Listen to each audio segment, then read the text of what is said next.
try to use stochastic simulations. Those are all great reactions after a couple of years. Now, one of the things that you quickly realize when you approach any piece of biochemistry like this, and this is actually one of the hardest problems we have, if the word models, that's what we call figure 7 there, the word models, or the little pictograms that you get out of Reacto, are in fact extraordinarily ambiguous. And so, for the piece of biology that I showed you that structure before, so here's mid coming along, activating the pore-containing protein, which is supposed to auto-activate and multipolarize, which is locally antagonized by BCL-XL. And this is essentially the trust of customers, employees, but you or I, if we actually were to read the papers in any greater detail, would realize that it was much more elaborate and uncertain than that. And so I'm still showing you a picture rather than the mathematics.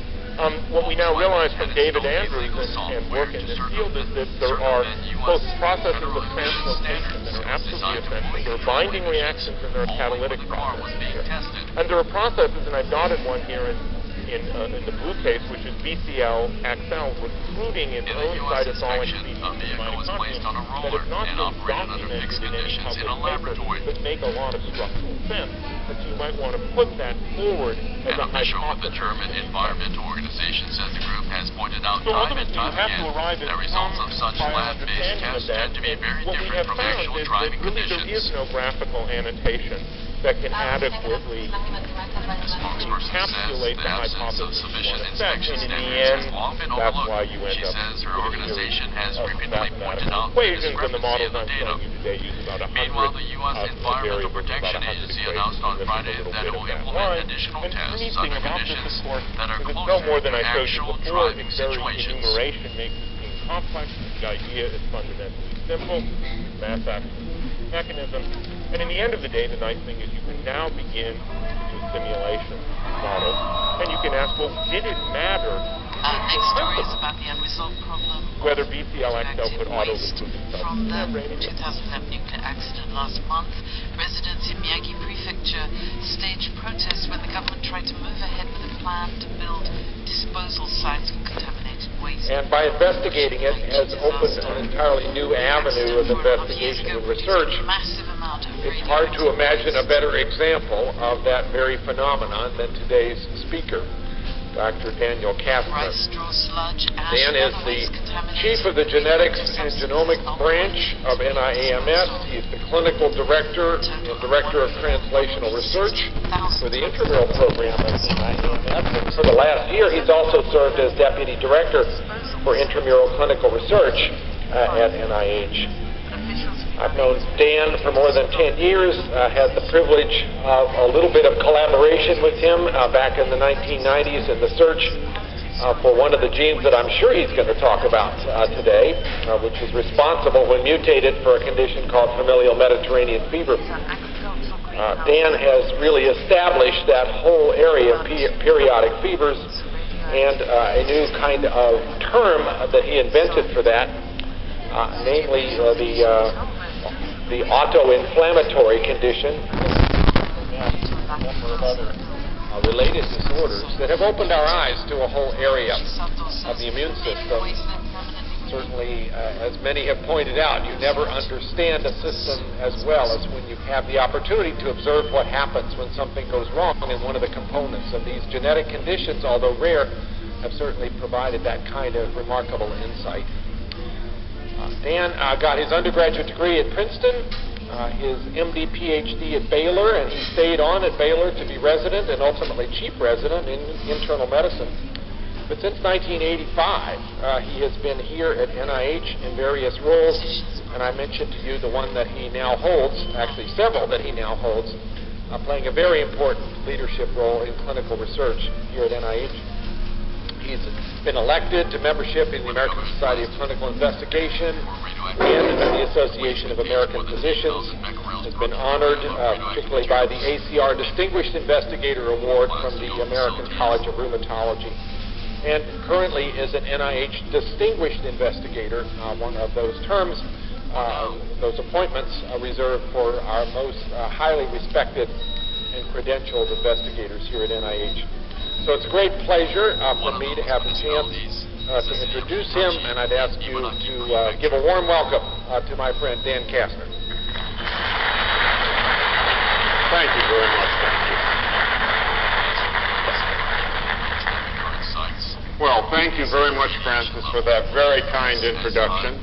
This is going to be a real adventure in many different ways. A government simulation found that radiation levels in about 90% of the waste will fall below 8,000 becquerels per kilogram over the next 3.5 years. And we've been sort of fiddling around with the audio-visual Official says that in 9 years' time, none of the trying to waste get will it to contain work. more So than we'll see 8,000 what happens. becquerels of If radioactive we don't material. get the video, I Says may have arrangements to are recount to underway you for the waste what to be in stored fact in a happened facility during built that by the government, interview and that a couple of this days may ago. be the problem. But in any case, the title of the talk today is going to be Fevers, Genes, and History, Adventures in the Genomics of Inflammation.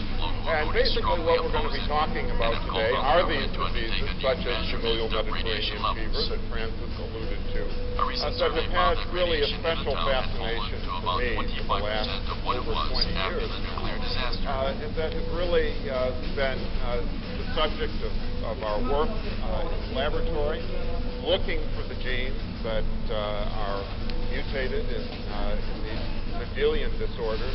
And my feeble attempt at a pun here is history, so we're going to be dealing both with the histories of patients that have sort of gotten me interested in these diseases, and then looking perhaps a little bit at insights that we get in histories of human populations that we learn from some analyses of the genetic information associated with mutations in these genes.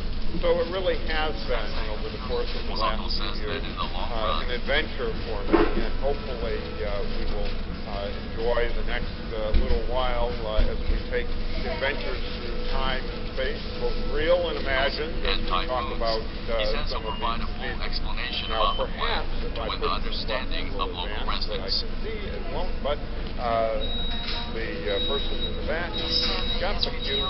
And so we are now on to the second slide, which is the hereditary periodic fever syndromes. What are they and why should you care?